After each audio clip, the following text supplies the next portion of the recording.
Days of Our Lives spoilers October 2nd. A perfect storm of deception and despair descends on Salem. The crisp autumn air in Salem does little to cool the simmering pot of drama that is about to boil over. In a day that will irrevocably alter the course of multiple lives, the October 2nd episode of Days of Our Lives delivers a masterclass in emotional devastation, frantic panic, and the terrifying consequences of secrets left to fester. At the heart of the storm are two women on a collision course with fate: Chanel Dupree, who faces a loss so profound it threatens to shatter her very foundation, and Sophia Peterson, a newcomer whose desperate attempts to control her narrative hurtle her toward a catastrophic miscalculation. This isn't just another Tuesday in Salem. This is the day the dominoes fall, and the echoes will be heard for months to come.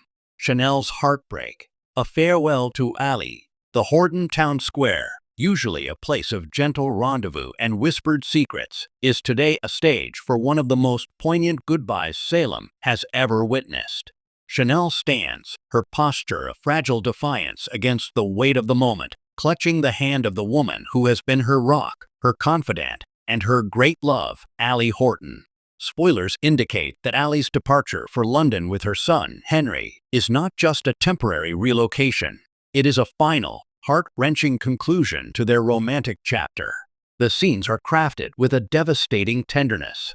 There are no raised voices, no bitter accusations, only the raw, quiet agony of a love that circumstance is tearing apart. "You were my greatest surprise, Chanel," Allie whispers, her voice thick with unshed tears. "My biggest, most beautiful surprise." Chanel can only nod, her own words trapped in a throat constricted by grief. She looks from Allie to Henry, knowing that this move, for his stability and for Allie's fresh start, is the right decision. But the intellectual understanding does nothing to mend the gaping hole tearing open in her chest. She's losing the family she built, the future she envisioned, all in one fell swoop at an airport gate. The devastation on Chanel's face is a silent scream. As Allie turns to leave, the camera lingers on Chanel's hand, which reaches out for a final, fleeting touch, only to grasp empty air. She is left standing alone, the bustling life of the square moving around her, as if she is a statue of sorrow. This is more than a simple breakup. It is an amputation. Her support system, her daily joy, is boarding a plane and flying out of her life. Where does a soul as vibrant as Chanel's go from here?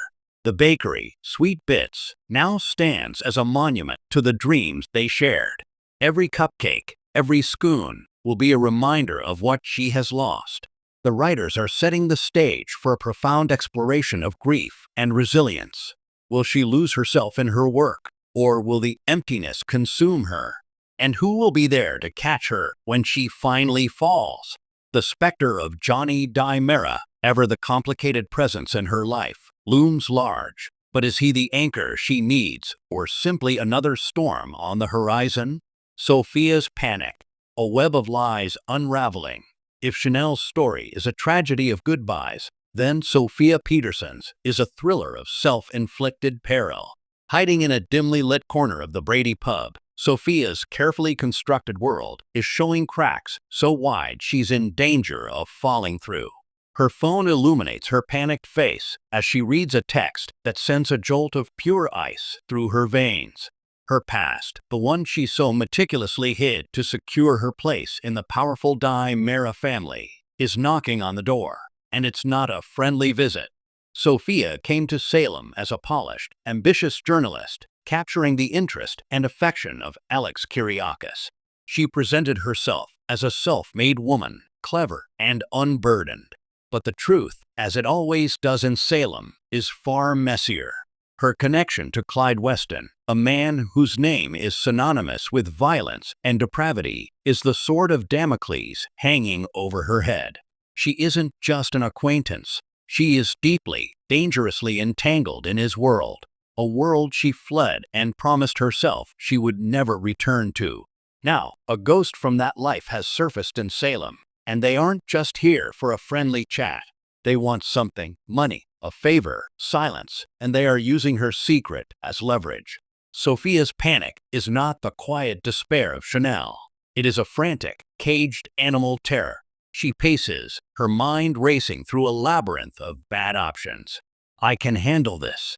I just need to think," she mutters to herself, a mantra that is becoming less convincing with each passing second. Her panic leads to a series of disastrous decisions. In a misguided attempt to control the narrative, she lies to Alex. She spins a tale about a jealous ex-boyfriend or a blackmailing colleague, anything to explain her erratic behavior and the sudden demands for cash. Alex, whose own moral compass has been recalibrated by his love for her, wants to believe her. He offers his help, his protection, his formidable resources. But by accepting his help under false pretenses, Sophia is only digging her grave deeper. She is weaving a web of deception that will inevitably ensnare the man she loves, potentially putting him directly in Clyde Weston's crosshairs. The brilliance of this storyline is the juxtaposition of her public persona with her private terror. At a Dimera board meeting, she is the picture of cool composure, debating corporate strategy with Stefan. Minutes later, in a restroom stall, she's hyperventilating, trying to stave off a full-blown panic attack. The October 2nd episode masterfully tightens the noose, showing us a woman who is one wrong move away from losing everything: her relationship, her reputation, and possibly her life. The ripple effect, a town on the brink. The emotional tremors from Chanel's heartbreak and Sophia's panic send shockwaves throughout Salem, intersecting with other key storylines in explosive ways. Paulina and Abe, Chanel's mother, Paulina, feels her daughter's pain as if it were her own. Having fought so hard for her own second chance at love with Mayor Abe Carver, she is devastated to see her child's happiness crumbling. She will turn to Abe for strength, and their scenes offer a poignant counterpoint, a mature, stable love that serves as a reminder of what Chanel has just lost. Paulina's fierce maternal instinct will have her clashing with anyone she perceives as a threat to her daughter's fragile state, including a returning Johnny. Johnny's opportunistic return. Speaking of Johnny Dimera, his timing is, as always, impeccably terrible or brilliantly opportunistic, depending on your perspective. Seeing Chanel at her most vulnerable, he moves in, not as a predator, but as a self-styled savior. He believes he is the one who can heal her wounds and give her the love she truly deserves.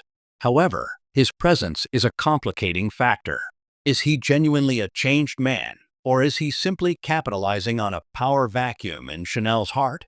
His attempts to comfort her will undoubtedly create a rift with Paulina and set the stage for a complex love triangle, or perhaps just a painful rebound.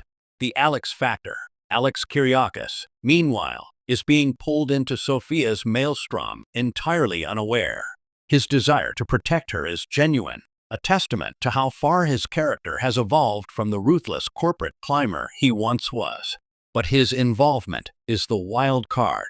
By trying to fix Sophia's fabricated problem, he could inadvertently stumble directly into the very real and very dangerous truth about Clyde Weston.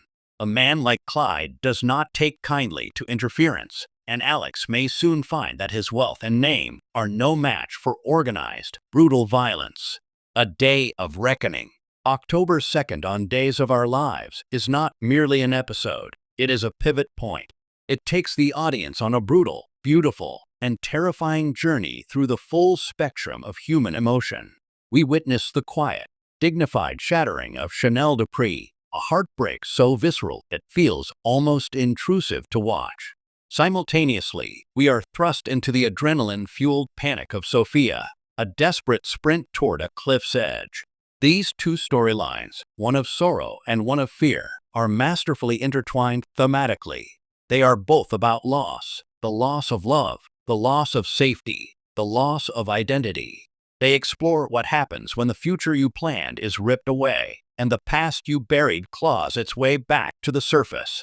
As the credits roll, Salem is left changed. Chanel is alone in her apartment, the silence deafening, staring at a future she no longer recognizes.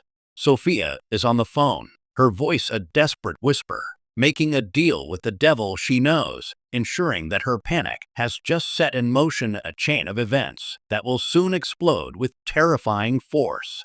The days of our lives are about to get a lot more complicated.